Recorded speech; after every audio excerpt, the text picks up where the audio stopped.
Hey friends, it's been blazing hot here in Italy, so the past few afternoons I've been inside, air conditioner and fan going full blast, and working on something that's been in my head for a little while. I'm calling it the Good Trouble Handbook. It's inspired by the late great John Lewis, who always said, "Make good trouble necessary trouble." I wanted to put together a practical, history-rooted guide to nonviolent actions people can take, bold, creative, and effective ways to push back against injustice. I know a lot of people are feeling stuck right now, and angry, scared, and helpless. I get it. I totally get it. This handbook is my way of showing you that we are not powerless. There are always ways to act, and history proves they work. Now, the handbook I came up with has 4 zones: green, yellow, red, and black. They go from zero legal risk all the way up to high risk civil disobedience, meaning it's still non-destructive, but could likely land you in prison. For legal reasons, I'm not walking through the higher risk actions here today. It's not because I'm selling anything, because I'm not. This isn't about paywalls or exclusivity. It's about being responsible. I don't want to hand someone a set of tactics that could be taken out of context and put either of us in serious legal jeopardy.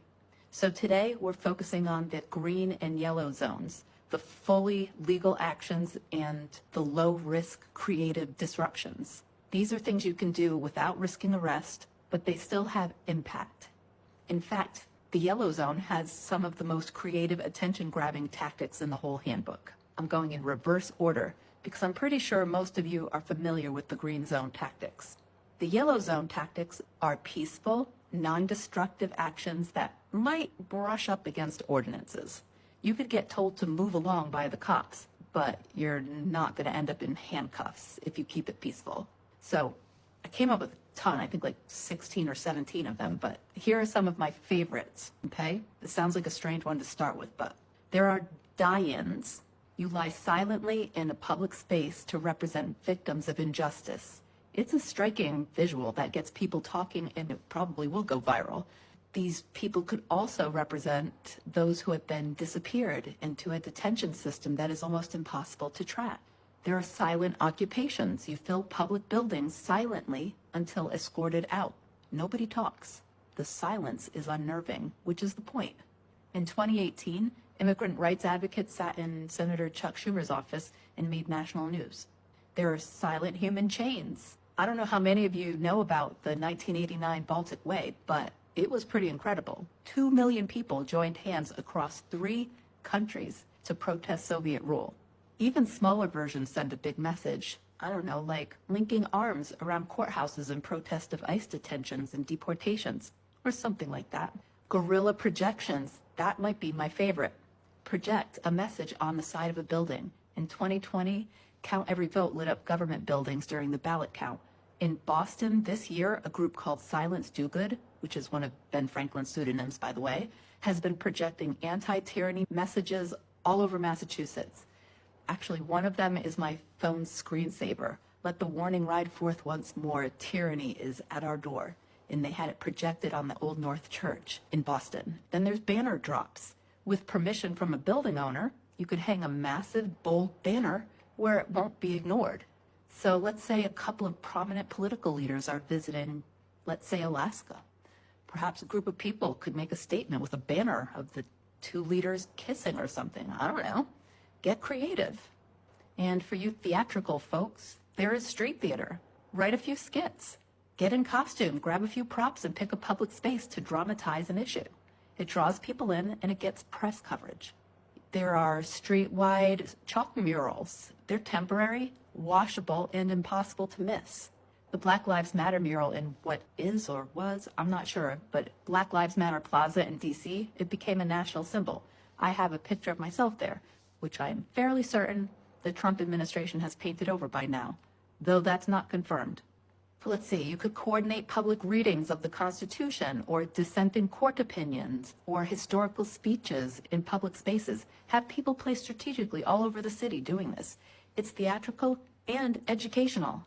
And now for the green zone, the safest, fully legal actions that still make a difference. No one's going to be knocking on your door if you do the following. You could march or hold rallies with permits. Think the 1963 March on Washington or the 2017 Women's March. These events shift narratives and influence policy, and they're completely above board if you get the permit from your city or town. The No King's Day protests drew in millions of Americans on June 14th this year. We need another coordinated day of national protest. We need the world to know we are not just sitting back doing nothing. You could hold public teach-ins. These were big during the Vietnam War. You can host one in a library, a school, or a park to explain what's at stake right now with the hope that knowledge fuels action. And then there are letter writing and call campaigns. Civil rights activists flooded Congress with telegrams back in the 60s. Today, coordinated calls and letters can delay bad bills or force hearings. Use the 5 Calls app. It's super easy to contact your reps every single day. And the app actually provides you with the scripts on all different topics. You could work with artists to create art exhibits. The 2017 We the People campaign reached over 100 cities, giving the immigration rights movement a visual rallying cry. And then there's the Candlelight Vigil. These are silent, symbolic, but powerful. A single photo of a vigil can travel the world. Have boycotts, not just boycotts. Reward the businesses that share your values. And hold reverse town halls. If your representative won't meet with you, host your own. Invite the press. Make their absence visible. This is just a fraction of what I came up with, but it's a good place to start. My goal today is to leave you feeling like there's something you can do today or tomorrow or next week. We don't have to wait for someone to tell us how to resist. History shows us there are thousands of ways to show up. The trick is to pick one, make it visible, and keep going. So, which of these can you try in your community?